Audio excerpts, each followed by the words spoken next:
price comes at a price, and that price may make the difference on whether or not you can afford to buy a home in California. We brought you coverage last week of new legislation proposed by Assemblymember Chris Ward that would place an added tax on home sales within 3 years of a purchase. The bill is now running into major opposition. CBS 8's Brian White is working for you to dive deeper into the details of AB 1771 and who it could affect. We all heard the press announcement last week for this proposed bill that's supposed to penalize investors just looking to flip homes in the short term. But in actuality, this surtax would apply to regular people, not just investors, really anyone looking to sell their home within 7 years of their purchase. If a sale happened within 3 years, on the profit from that sale, on the income tax, there'd be a 25% levy. That's true, but after 3 years, the tax would still apply. It just reduces by 5% each year. Within the 4th year, you'd pay a 20% tax. Within the 5th year, 15%, and so on. It's not until after the 7-year mark that you'd be completely free from it.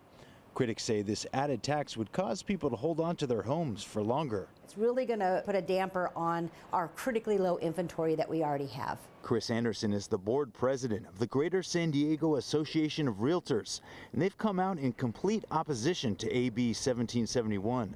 While the proposed bill would allow exemptions for first-time homeowners, it would still affect people on their second or third purchase looking to upgrade. The move-up buyer, they're taking all the equity that they've saved, they're putting it all forward so that they can afford something a little bit bigger. Now they're married, now they're having children, they need a bigger spot. So it would affect all those different categories of people in the whole spectrum. People sell their homes on short notice for all kinds of reasons, under what are sometimes unfortunate circumstances, like a divorce or death in the family. That money's just going to go to the state just because you had an unfortunate circumstance. I think you're going to need that money to take care of yourself. This proposed tax doesn't actually treat an investor property any differently than an owner-occupied one, and that could affect regular homeowners.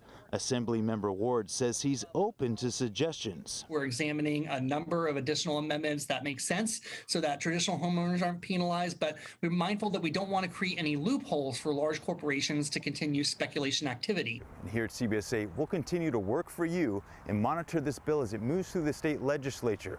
And we'll provide you any updates along the way. Great information and breaking down that bill. Thanks so much, Brian.